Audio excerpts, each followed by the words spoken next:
এখন যে আপনি যেটাকে মব বলছেন, সে তো তৈরি হচ্ছে, বা সে, আমি ওইটাকে মব বলছি না, বলছি প্রেশার গ্রুপ, সে তৈরি হচ্ছে সেই আগের এই যে জার্নালিজমের ফেলিউরের কারণে। সে কেন তৈরি হওয়ার গ্রাউন্ড তৈরি হচ্ছে? কারণ সে তো এফেক্টেড হয়েছে। সে তো সারা 15 বছরে তারে আপনার কোনো মিনিমাম সিভিল লিবার্টিজ আপনি রাখেন নাই, সে তো এফেক্টেড হয়েছে। এখন তার যে কনসার্ন, আপনি 28শে জুলাই 2024 বাংলাদেশের টপ জার্নালিস্টরা যে শেখ হাসিনাকে বলছে যে এদেরকে খুন করেন, পুলিশ কেন গুলি করছে না, বলে নাই?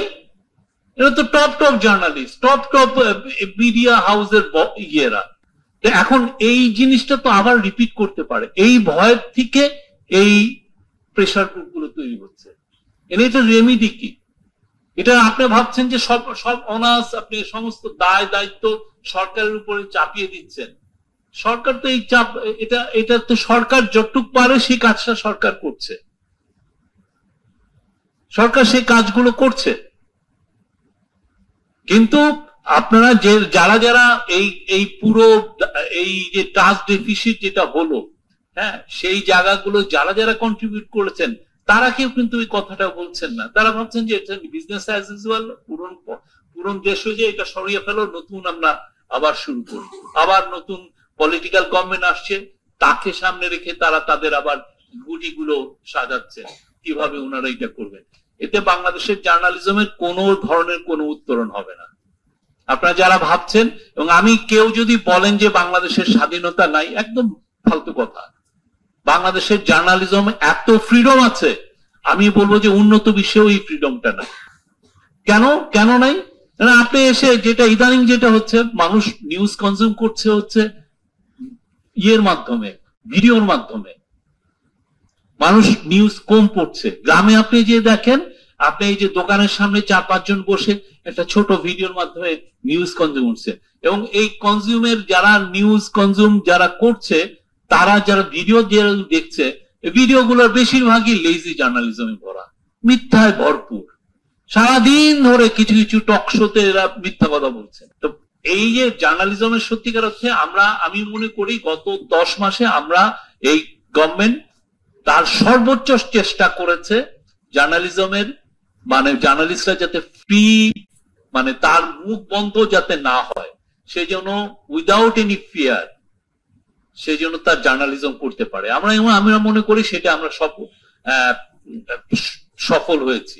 প্রত্যেকটা পত্রিকা দেখেন, কোন পত্রিকা, মেজর পত্রিকায় আপনি সার্ভে নেন, মেজর টিভি স্টেশনে সার্ভে নেন, যে কেউ যদি বলে যে আমরা কোন ধরনের কোন প্রেশার তৈরি করেছি কিনা তার জার্নালিজমের ক্ষেত্রে, কোন একটা নিউজ করার ক্ষেত্রে আমরা বলেছি কিনা আপনি এটা কেন করলেন, নেভার। আমরা এটা একটুও করিনি। কিন্তু তারপর আমরা এই অ্যাপ্রিসিয়েশনটা আমরা দেখছি না। সরকারের কাজটা আপনি অবশ্যই, আমরা চাই আপনি আমাকে ক্রিটিসিজম করবেন, অবশ্যই আপনি আমাকে কাঠ গড়ায় দাঁড় করাবেন, অবশ্যই এই গভর্নমেন্টকে প্রত্যেকটা কাজের জবাবদিহি আপনি চাবেন, কারণ আপনাদেরকে আমরা রিপ্রেজেন্ট করছি। কিন্তু সারাক্ষণ যদি একটা গভর্নমেন্টের এগেনস্টে আপনি মানে মিথ্যা কথা একের পরে, এবং কিছু কিছু ক্ষেত্রে চিফ অ্যাডভাইজারের নামে আমি দেখলাম যে এক সাংবাদিক সারাদিন ধরে লিখছেন। আমি বললাম যে আপনি ইনভেস্টিগেট করেন না, আপনি কি এটা লিখছেন, আপনি ইনভেস্টিগেট করেন। সরকারের কাজটা আপনি অবশ্যই, আমরা চাই আপনি আমাকে ক্রিটিসিজম করবেন, অবশ্যই আপনি আমাকে কাঠ গড়ায় দাঁড় করাবেন, অবশ্যই এই গভর্নমেন্টকে প্রত্যেকটা কাজের জবাবদিহি আপনি চাবেন, কারণ আপনাদেরকে আমরা রিপ্রেজেন্ট করছি, নিয়ে এসে ইনভেস্টিগেট করেন যে এখানের মধ্যে সত্য আছে কিনা। এবং আপনার ইনভেস্টিগেশনে যদি আমরা বাধা দেই, আপনি সবাইকে বলেন যে আমরা বাধা দিচ্ছি। প্রতিদিন আপনার মিথ্যা কথা লেখার দরকার নাই তো। আপনি ইনভেস্টি করে বলেন যে না এখানে এখানে এখানে উনি ভুল করেছেন, এখানে এখানে এখানে, মোস্ট ওয়েলকাম। প্রফেসর ইউনূস বারবার আমাদেরকে ক্রিটিসিজম করেন, ফেয়ার ক্রিটিসিজম করেন। উনি এডিটরকে ডেকে বলেছেন যে এই কাজটা করেন। আমরা জার্নালিজমের ফেয়ারনেসটা চাই, এবং ফেয়ারনেসটা সবার সবসময়ের জন্য। আর এই যে ইয়ের ব্যাপারে যেটা আসছে, এই যে কেসগুলোর ক্ষেত্রে খুবই আনফরচুনেট একটা ডেভেলপমেন্ট। কিন্তু কথা হচ্ছে যে আমাদের কতটুকু করার আছে।